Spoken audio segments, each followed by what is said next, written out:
ఈరోజు మనం ఎస్సే ఎలా రాయాలి అన్న దాంట్లో భాగంగా యూపీఎస్సి ఏం కోరుకుంటుంది అన్నది చూద్దాం.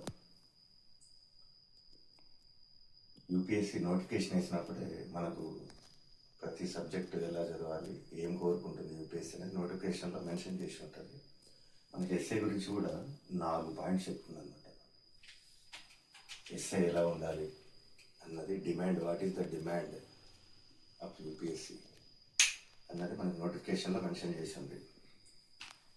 ఇది 4 పాయింట్లు ఉన్నాయి. ఇది ఫస్ట్ పాయింట్ వచ్చేసి keep closely to the subject. అంటే మనకి డీవియేట్ కాకుండా ఇది మనం రిలవెన్స్ అంటాం.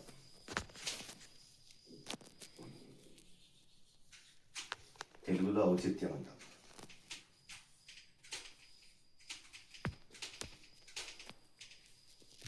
సరే, ముందుగా 4 పాయింట్లు ఏవో చూద్దాం.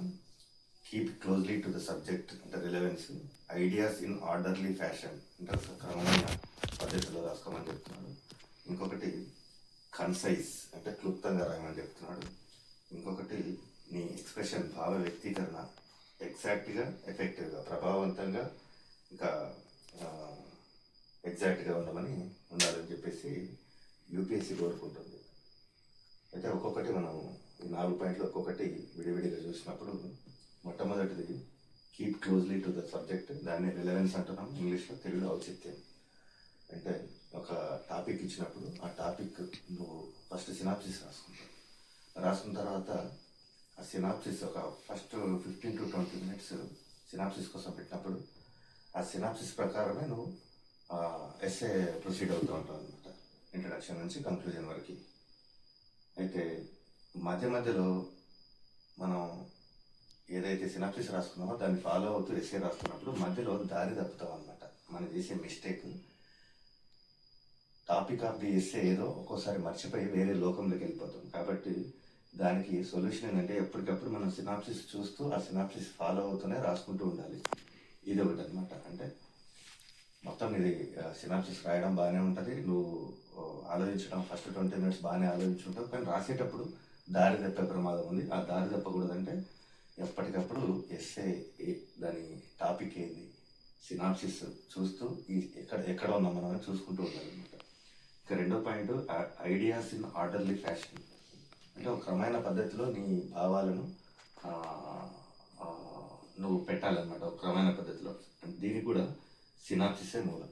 నువ్వు ఫస్ట్ 20 minutes 15 minutes ఏదైతే ఆ టాపిక్ గురించి ఎక్స్ప్లెయిన్ చేసుకుని ఆలోచించి మేధో మదనం చేసి ఏదైతే సినాప్సిస్ రాస్తావో దాన్ని నువ్వు ఎంత పకడ్బందీగా రాసుకుంటే అంత ఈ సెకండ్ పాయింట్ మీట్ అవుతుంది అనమాట.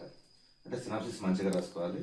రాసే క్రమంలో కొత్త ఐడియాస్ వస్తే కూడా మనం దాన్ని ఇంక్లూడ్ చేయాలన్నమాట. ఎందుకంటే నువ్వు ఫస్ట్ 15 minutesలో నువ్వు ఆలోచించేది తక్కువ, ఆ తక్కువలోనే ఏదో సినాప్సిస్ రాసేస్తావు. కానీ తర్వాత నువ్వు నిజంగా రాసే క్రమంలో నీ థాట్స్ అన్నవి డెప్త్కి వెళ్ళిపోతూ ఉంటాయి. అప్పుడు కొత్త ఐడియా వస్తుంది. అది రిలవెంట్గా ఈ keeping closely to the subject అది చేసుకుంటూ నువ్వు మధ్యలో కొత్త ఐడియాస్ వస్తే కూడా నువ్వు ఇంక్లూడ్ చేయొచ్చు అనమాట. ఇంకొకటి ఈ ఐడియాస్ ఇన్ ఆర్డర్లీ ఫ్యాషన్. ఇది ఇంకా పర్ఫెక్ట్గా చేయాలంటే ఒక పారాగ్రాఫ్కి ఇంకో పారాగ్రాఫ్కి మధ్యలో నీకు ఒక థ్రెడ్ కనపడాలి. అంటే ఒక పారాగ్రాఫ్ నుంచి ఇంకో పారాగ్రాఫ్కి వెళ్ళడానికి అవకాశం నువ్వు కల్పించుకోవాలన్నమాట. కాబట్టి నెక్స్ట్ పారాగ్రాఫ్కి లీడ్ ప్రీవియస్ పారాగ్రాఫ్లో నువ్వు కనీసం ఒక ఆలోచనకు వదిలేసి ఆ తర్వాత నెక్స్ట్ పారాగ్రాఫ్కి రావచ్చు అనమాట. ఇంకా మూడో పాయింట్ రైట్ కన్సైజ్లీ. అంటే క్లుప్తంగా రాయమంటున్నాడు. అంటే నువ్వు ఒకటే పాయింట్ని 4-5 పారాగ్రాఫ్లు రాయకుండా సూక్ష్మంలో మోక్షం అంటే తక్కువ పదాలతో ఎక్కువ భావాల్ని లేదంటే ఎక్కువ కంటెంట్ని నువ్వు వ్యక్తపరచాలన్నమాట. దీనికోసం ఏమవసరం అవుతుందంటే నీకు పాయింట్స్ ఎక్కువ ఉండాలి. అంటే ఈ పాయింట్స్ ఎక్కువ ఉండాలంటే ఏం చేయాలంటే నువ్వు ఎక్స్ప్లోర్ చేయాలి హారిజాంటల్గా, వర్టికల్గా. అంటే ఒక టాపిక్ నువ్వు ఆలోచించినప్పుడు ఒక్కొక్క కోణంలో అంటే ఎన్ని కోణాలు ఆలోచిస్తున్నావు, ఒక్కొక్క కోణంలో ఎంత డెప్త్కి వెళ్తున్నావు. అంటే ఎక్కువ కోణాలు ఆలోచిస్తే ఎక్కువ ఏరియాలు దొరుకుతాయి నీకు. ఒక్కొక్క కోణంలో ఎంత డెప్త్కి వెళ్తే అన్ని పాయింట్స్ దొరుకుతాయి. అంటే హారిజాంటల్గా, వెర్టికల్గా నువ్వు సోకాల్డ్ టాపిక్ని నువ్వు ఎంత ఎక్స్ప్లోర్ చేస్తే అన్ని ఎక్కువగా పాయింట్స్ వస్తాయి నీకు. ఎన్ని ఎక్కువ పాయింట్స్ వస్తే నీకు అంత క్లుప్తంగా ఎస్సే తయారవుతుంది అనమాట.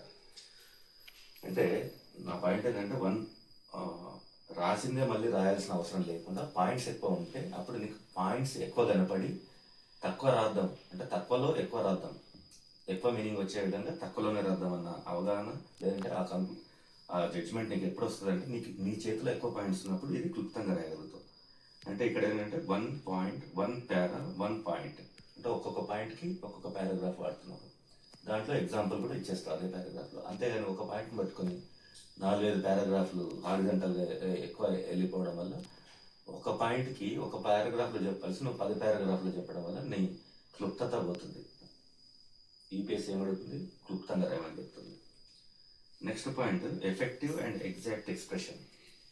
అంటే నీ ఎక్స్ప్రెషన్, నీ భావ వ్యక్తీకరణ ఏదైతే ఉందో అది చాలా చదివేవాడికి చాలా అతని నీ ప్రభావాన్ని గురవ్వాలి. అంటే నువ్వు మంచి పాయింట్, అరే మస్తు చాలా మంచి పాయింట్ చెప్పాడు అతను అని ఆ దిద్దే అతను లేదంటే చదివే అతను నిన్ను అప్రిషియేట్ చేయాలన్నమాట. అంత ప్రభావవంతంగా ఉండాలి, అంత ఎగ్జాక్ట్గా అంటే స్పష్టమైన ఖచ్చితమైన, ఎగ్జాక్ట్ అంటే ఖచ్చితమైన భావ వ్యక్తీకరణ చేయాలన్నమాట.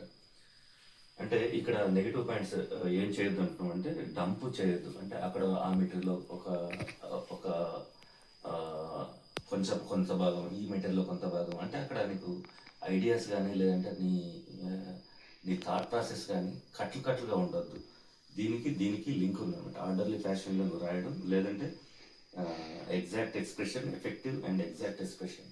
అంటే నువ్వేంటి అన్నది నీ ఓన్, నువ్వు ఒక వ్యక్తిత్వం, నీ వ్యక్తిత్వం వాడు తెలిసిపోతూ ఉంటుంది అనమాట దిద్దేవాడికి. అంటే ఇక్కడ డంప్ చేయొద్దు అని ఎందుకు చెప్తున్నావు అంటే డంప్ యాస్టీస్గా కాకుండా ఆ టాపిక్కి సంబంధించి నువ్వు మళ్ళీ దాన్ని ఎక్స్టెండ్ చేసే విధంగా దాన్ని ఆ మెటీరియల్ని ఏ మెటీరియల్ తీసుకున్నా నువ్వు నీ అంతకు నువ్వు ఓన్ చేసుకొని అది నీదే అన్నట్లు ప్రజెంట్ చేయాలి. అది నీ ఐడియా అన్నట్లు ప్రజెంట్ చేస్తే అక్కడ నీకు ఆల్రెడీ నీది ఒక థ్రెడ్ నడుస్తూ ఉంటుంది. అంటే ఇప్పుడు మనం ఒక దండ తీసుకుంటే, ఇట్లా ఒక దండ తీసుకుంటే మాల, ఇది సెంటర్ పాయింట్, ఇక్కడ ఏదో చిన్న బిల్ల ఉంటుంది, ఇక్కడ అన్ని పూసలు ఉంటాయి అన్నమాట. అంటే ఈ దండ అన్నది లేకపోతే, ఈ థ్రెడ్ అన్నది దారం లేకపోతే ఈ పూసలన్నీ విడివిడిగా ఎక్కడంటే అక్కడ పడి ఉంటాయి. ఈ పూసలన్నింటినీ కలుపుతుంది ఈ దండ, ఈ థ్రెడ్, ఈ దారం. కాబట్టి ఈ దారం అన్నది నీ ఆలోచనలు అన్నమాట. నీ ఆలోచనల చుట్టూ, కాబట్టి నీ ఆలోచనల చుట్టూ ఈ పూసలు తిరుగుతూ ఉంటాయి. అంటే ఈ థ్రెడ్ని పట్టుకొని ఈ పూసలు ఉండాలి, కానీ ఏ పూసతో ఆ పూస విడివిడిగా ఉండి దారం లేకుండా ఉంటే అదొక కలబూర గంపగా మిగిలిపోతుంది. కాబట్టి నీ సొంత ఐడియాలాగా రాయాలంటే నువ్వు బయట చదివే ప్రతి మెటీరియల్ ఏదైనా ఉన్నా అది నువ్వు ఓన్ చేసుకొని నీ సొంతంగా ఎఫెక్టివ్గా రాయగలిగేటట్లు డెవలప్ చేసుకుంటే ఇది effective and exact expression possibility ఉందన్నమాట. ఇది యూపీఎస్సీ ఇచ్చిన 4 రిక్వైర్మెంట్స్. ఈ 4 రిక్వైర్మెంట్స్ నువ్వు మీట్ అవుతే నీకు ఖచ్చితంగా ఎక్కువ మార్కులు పడే అవకాశం ఉంది. Thank you.